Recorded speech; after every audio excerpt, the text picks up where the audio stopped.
lanjutkan saja. Assalamualaikum warahmatullahi wabarakatuh. Waalaikumsalam warahmatullahi wabarakatuh. Kembali lagi channel kita, friend. Ini tuh kita masih cari-cari konten. Sekarang ini ada beberapa tema. Temanya itu kan kenakalan masa remaja. Kenakalan masa remaja. Kan sekarang kalian masih kategori remaja toh? Kategori remaja. Ngomong-ngomong masalah kenakalan remaja, kemarin itu ibu udah murka. Itu yang saya penasaran. Saya datang di rumah, saya mau jemput kau untuk kita mau buat konten lagi toh. Tapi saya dengar ibu udah ngomel, mulai dari telepon itu deh. Saya dengar, saya telepon kau, ibu udah ngomel. Kenapa sebenarnya itu? Kenapa udah ngomel? Tolong jelaskan dulu sama saya. Itu begini ceritanya. Kan saya pergi sekolah. Cara memang ketemu sekolah, Rabu bertemu nih, nunggu sekolah, nunggu sekolah, keluar saja. Tidak mau keluar satu hari. Maksudku saya kalau pikiran itu tuh, kalau satu hari kita apa? Masa kita mau keluar? Seandainya 3 bulan, terus lanjut.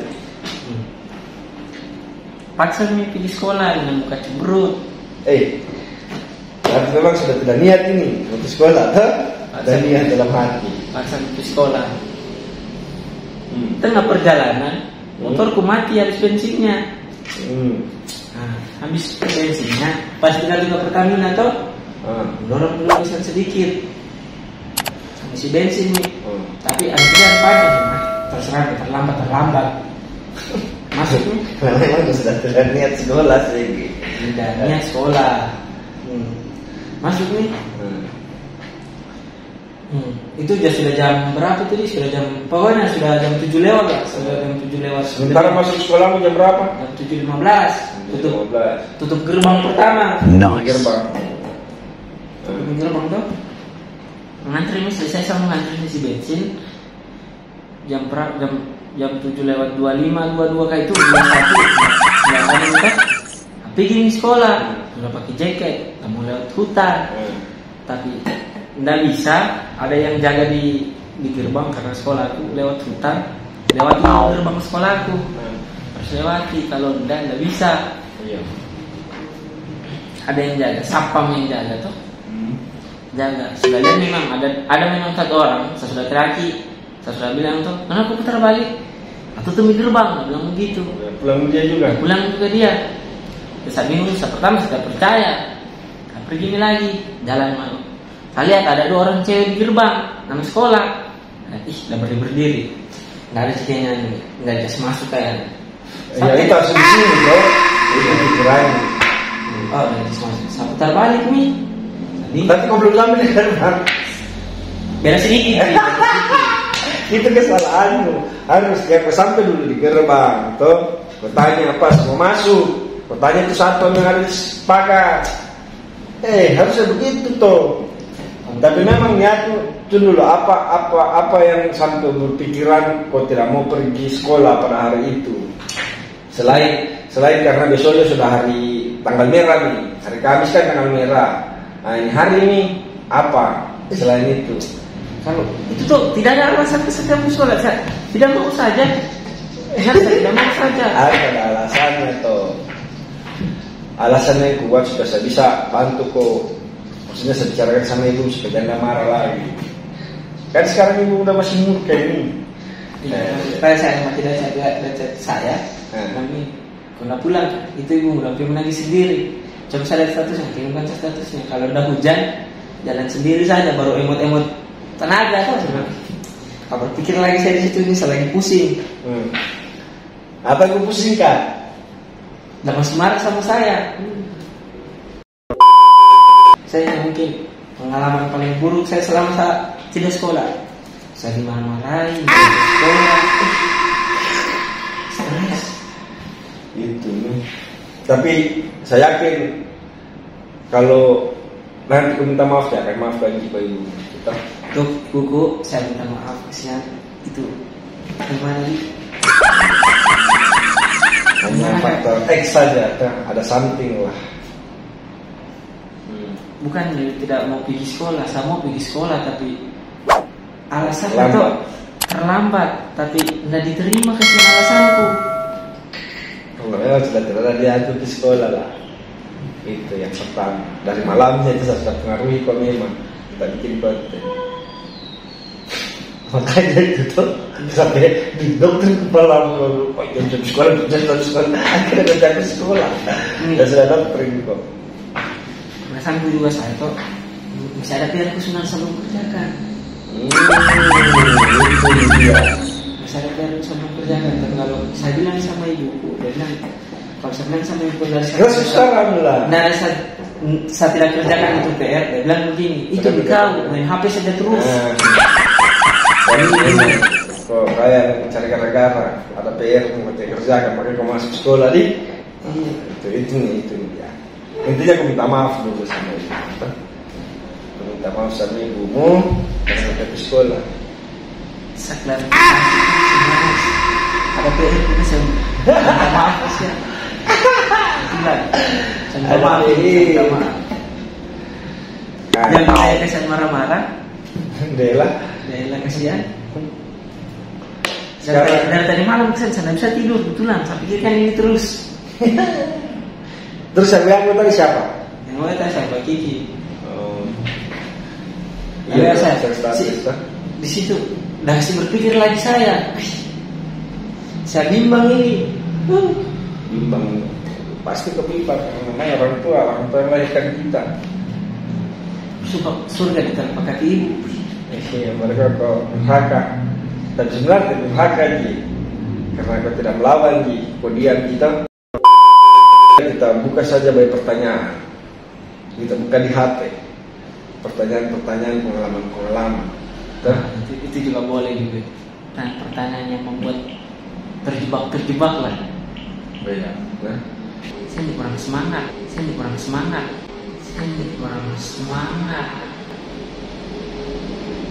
Nah, ini bagus ya ini.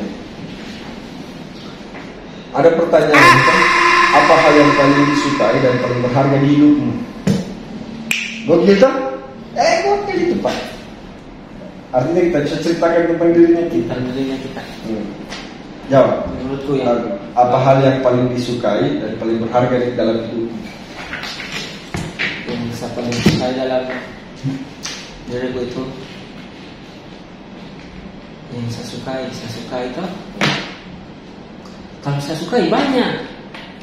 Yang paling ada yang paling disukai dan paling berharga di hidupmu. Oh, jangan yang paling disukai, yang paling berharga saya. Jawab dulu tuh yang paling disukai itu. Masa ada yang paling suka? Kalau yang saya paling suka itu bagaimana sih? Sebatas cuma kayak suka itu mengagumi itu. Suka, iya. Apa yang kau paling suka? Yang kau paling suka dalam hidupmu? Dalam hidupmu itu apa yang kau paling sukai? Terus yang paling berharga apa? Yang saya paling sukai dalam hidupku itu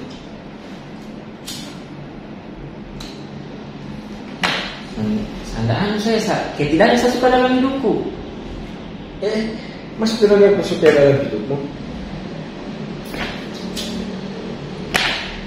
Contohnya macam saya, yang saya paling sukai dalam hidupku rasa ingin tahuku itu saya paling sukai. Dari rasa ingin tahuku itu yang saya ingin sukai itu, rasa ingin tahuku terhadap sesuatu itu saya suka sekali. Karena kenapa? Dari itu banyak hal-hal yang bisa saya dapat dari rasa ingin tahu. Nah, kalau yang paling berharga cuma satu, yang paling berharga dalam hidup itu orang tuaku, terutama orang tua perempuan.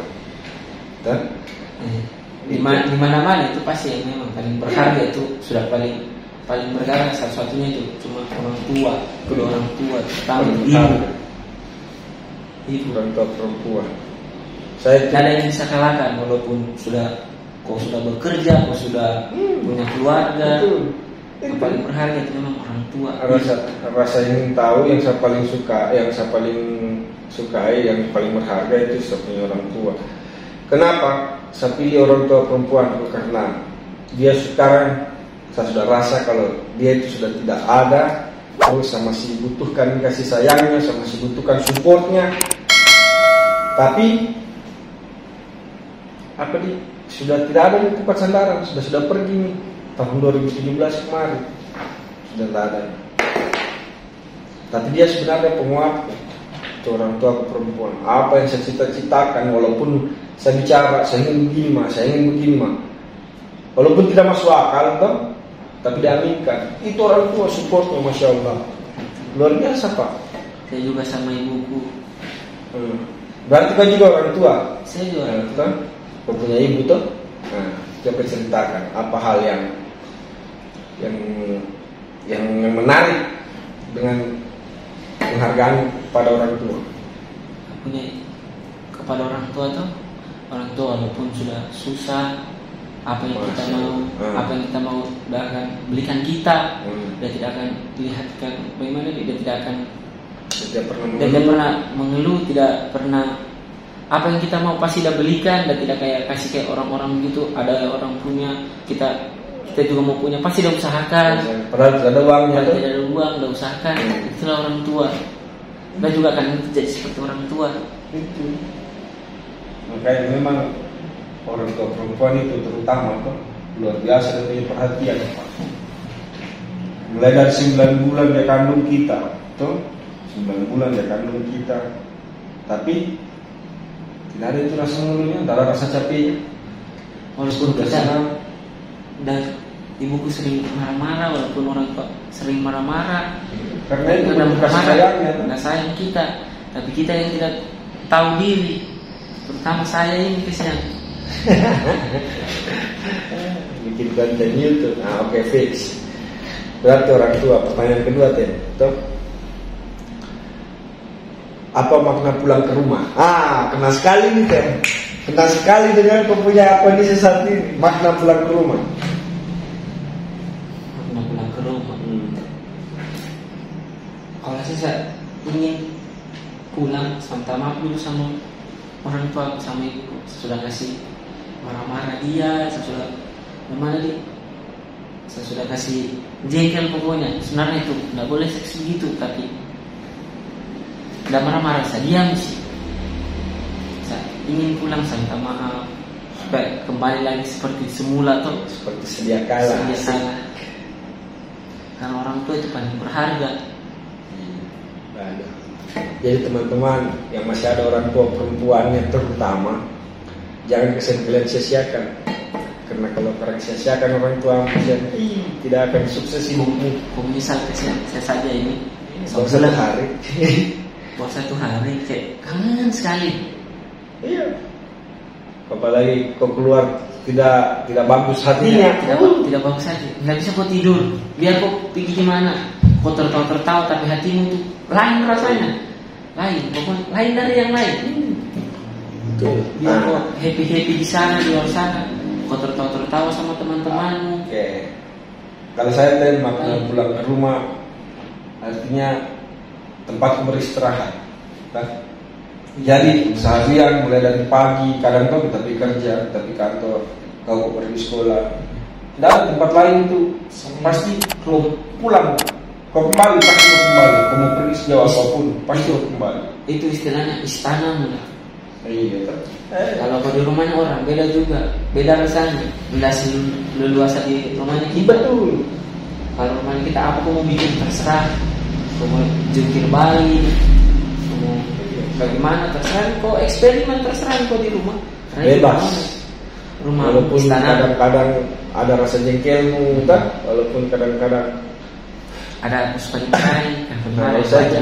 Maknanya pulang ke rumah itu kayak apalagi tempat healing kalau saya. Sebenarnya healing paling utama saya itu rumah. Kan? Healing, tempatmu bisa kau berekspresi, kau salurkan semua apa yang kau inginkan di rumahmu itu bisa. Apa saja, mulai dari yang tidak boleh sampai yang boleh. Kalau saya di rumah, tempatku untuk beristirahat, tidur, makan. Kalau mau healing, bagaimana dia? Beda mungkin pendapatnya kita kalau masalah kan, healing kan masalah healing. Kalau kan kita di rumah, kalau saya healingku jalan gitu, jalan keluar, mengekspor, bukan sih, bukan juga kayak kok keliling-keliling saya walaupun tidak jelas gitu. Jadi kalau menurutku healing itu keliling-keliling tidak jelas. Tapi kalau keliling-keliling tidak jelas juga tiada modal. Susah. Lepes juga. Bentar habis bensin, tidak ada uang juga. Bocor banget. Saya kenapa saya bilang rumah tempat Alasannya kenapa rumah? Alasanku kenapa rumah tempat ini, karena saya yang pertama kalau mau dibilang itu sudah terlalu suka sama keramaian. Adapun mungkin tempatku di luar lagi, maksudnya kalau saya pergi kemana-kemana toh paling saya cari tempat yang sunyi. Saya nggak suka keramaian macam nongkrong-nongkrong gitu. Nggak tahu semakin kesini saya itu semakin bertambah kita punya usia. Pokoknya semakin istilahnya kecil bisa punya circle. Saya malas juga ketemu orang gitu, mau pergi nongkrong-nongkrong. Kalau mau dibilang dulu itu yang kita cari pertemanan tuh. Kalau saya mulai dari saya kuliah itu sampai saya bentuk klub motor apa semua itu kan senang kita. Tapi semakin kesini tidak ada. Paling saya di rumah ini tempatku karena sunyi, tidak ada orang yang bisa saya datang, saya duduk merokok, minum kopi, sekali. Itu bisa saudara rasakan ketenangan. Itu saya. Mungkin semakin tua atau semakin ingat usia juga kalau nongkrong. Mungkin toh sudah zaman istilahnya. Ya, itu zaman untuk anak toh yang sudah berusia toh. Kalau mungkin kita kayak masih anak muda masih jiwanya masih ini ronta keluar terus toh. Tapi kalau saya ini gitu intinya begitu, merokok, minum kopi, minum khayal, udah itu nih. Jadi itu pun maknanya pulang ke rumah saya itu healing. Kalau kau maknamu pulang ke rumah tempat istirahat, ya tak? Karena saya tempat berbagi cerita. Karena saya memang juga jarang di rumah, karena pekerjaan kadang saya keluar kota apa semua tak. Saya juga itu di rumah tempat berbagi cerita, pengalaman sama orang tua kita cerita. Mantap. Biar si ada miskom toh. Iya. Karena itu dari pertanyaan selanjutnya. Oke. Pertanyaan selanjutnya nih nomor 3.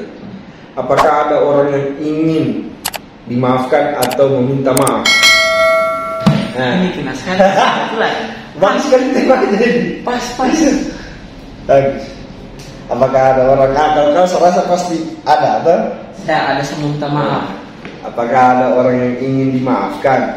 Artinya ada orang yang sudah berbuat salah sama kau toh, terus kapan dia minta maaf, kau akan maafkan. Terus atau meminta maaf atau kau yang minta maaf? Bisa saya minta maaf. Saya minta maaf sama ibuku, saya sudah kasih marah-marah kemarin. Anak saya nggak bisa tidur tadi malam, tidak bisa tidur. Saya pikirkan marah-marah, saya minta maaf. Saya pulangnya sebentar. Nah di sini ada anunya juga dia bilang, Anda bisa dipengaruhi oleh pergaulan dan kebiasaan. Jika kepribadian memicu permasalahan dengan orang lain, harus diatasi secepatnya. Caranya dengan mengajukan pertanyaan sekaligus mencari jawaban sesuai yang Anda rasakan. Minta maaf. Kau berat sama ibu, karena ibu sampai saat ini tidak masih murka karena ibu pula tidak masih marah. Istilahnya, tidak masih marah. Kalau saya kayaknya tidak ada. Kalau orang yang mau minta maaf kayaknya saya. Dan kalau saya menceritakan ini masalah pribadi sekali juga. Asik. Masalah pribadi nggak bisa diungkapkan di media begini. Asik. Kayak percintaan toh. Cukup antar lagi. Cukup diam saja toh. Ini. Keep. Lanjut lagi. Saya tidak ada jido. Pertanyaan keempat. Hal apa yang membuatmu tidak akan menyerah? Bagus sih dari pertanyaan. Hal apa yang membuatmu tidak akan menyerah? Hal yang membuat tidak akan menyerah itu, saya harus dulu banggakan kedua orang tuaku. Saya harus kasih naik umroh, saya harus apa ya? Amin. Saya harus apa dia yang mau, umpamanya dia mau naik haji, mau rumah baru. Intinya bahagiakanlah orang tua. Intinya bahagiakanlah. Tapi kan semua itu kalau kita membahagiakan tidak perlu dengan materi kan? Memang tidak perlu dengan materi, tapi kalau bagaimana bisa dibilang kalau kita mau bahagiakan kayak orang mau naik umroh kan itu Ya, salah satu kebahagiaan bagi orang tua tuh bahagia juga. Kan ada hal-hal kecil, ada hal-hal kecil yang bisa membuat apalagi namanya membuat kau tidak menyerah. Ini kan pertanyaan, hal apa yang membuat kamu tidak akan menyerah?